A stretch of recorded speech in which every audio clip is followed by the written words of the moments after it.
And when his Son comes into your presence, then you know who God is. And in knowing who God is, you know who you are. For I'm telling you, you are God. You are actually the only God, because in the end there can be nothing but God.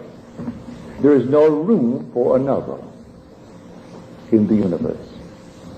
He brought this wonderful world into existence as a theater to manifest his power and his wisdom and his love for his sons, because he's going to give himself to his sons. Not loan himself, he actually becomes his sons, that his sons may become the Father. That's the mystery. So this power, and they are in this audience tonight, those who have tasted of the power. So those who have tasted, I hope, of the wisdom, where you know you do nothing to make it so. It just is so because you are perfect. Therefore you're told, be ye perfect as your Father in heaven is perfect. When that perfection is yours, everything in the world is perfect. And no matter what happens to you and those you love, you still cannot for one moment entertain the thought that God is cruel, even though you see what appears to be a horrible thing taking place in your most intimate world. Yet you still maintain the conviction that God is love. For when you experience God as infinite love, not a thing in the world could turn you from that conviction. You know God is love. That's all there is to it. And you stand in the presence of the Ancient of Days, and you can't think of anything but love. And the Ancient of Days embraces you, and you fuse to become one body. You are the Ancient of Days. And then you are sent.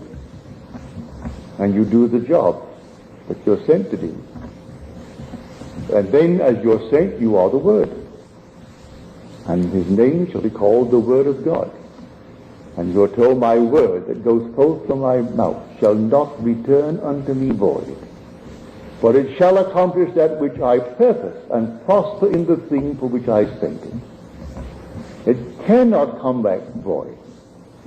So you will return to the Father, having accomplished the work that he gave you to do. And that return, you are God himself. You are God the Father. I'm not here to flatter you. I'm not here to change what you're doing now.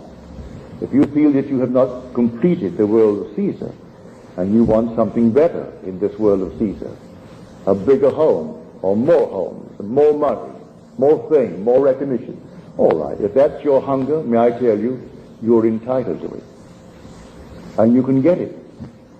You can get it by simply assuming the feeling of the wish fulfilled, and remaining faithful to that assumption. And if you remain faithful to that assumption, it will become a fact. He puts no limit on the power of belief, none whatsoever. Whatsoever you desire, believe that you have received it, and you will. That is the promise made in the 11th chapter of the book of Mark.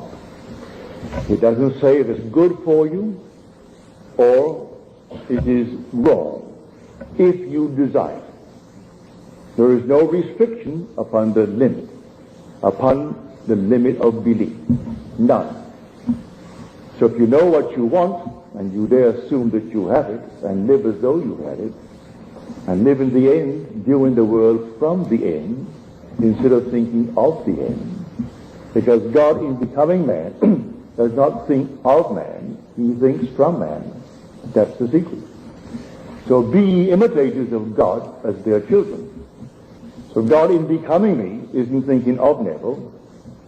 He is Neville. And he's thinking from Neville. So if I would imitate him, I cannot think of what I want. I must think from it. If I want to be this, that, or the other, assume the feeling of my wish fulfilled, and then think from it. That's the secret. And you will become it. But I'm telling you, I cannot persuade you to want an experience of God. It comes from your own Father in the depths of your own being. And when you really are ripe for that experience, He will send a hunger that not a thing in this world can divert but an experience of God. You've got to have it. And you may go through 1,001 blind alleys, but you're going to have it. And you will come to the end and you will realize that the Jewish Christian faith is the one solid rock in this world. There is no Christianity without Judaism.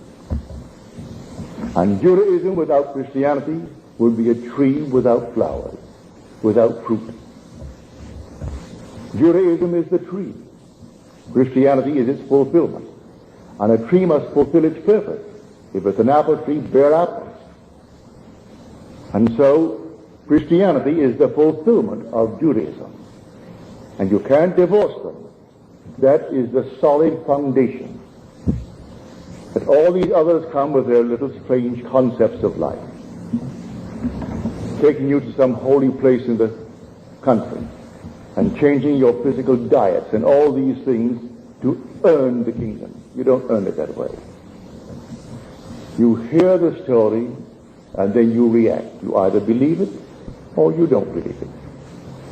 So Paul said he spent the last years of his life teaching Christ from the law of Moses and the prophets and the Psalms. And some believed what they heard, while others disbelieved. There was no New Testament. He was only telling his own experiences based upon the law and the prophets and the Psalms. And so he reinterpreted the Old in the light of his own experience. And some believed it, and others disbelieved it. So one day the tree will bloom, and you will know how true the Christian faith is. But it could not be unless there was first the great story of Judaism. So Judaism is the foundation stone. Christianity is its fruit, its fulfillment. So when you hear one little snide remark about the Jew or the Christian, don't react. They don't know what they're doing. Leave them alone. They could not be one without the other.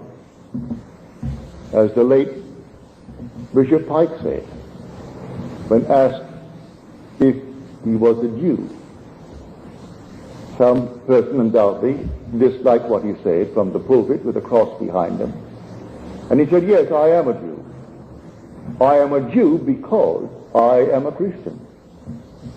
I could be a Jew and not be a Christian, but I cannot be a Christian and not be a Jew. Yes, I can be an apple tree and not bear an apple, but I can't have an apple and deny the apple tree. Now let us go into the silence.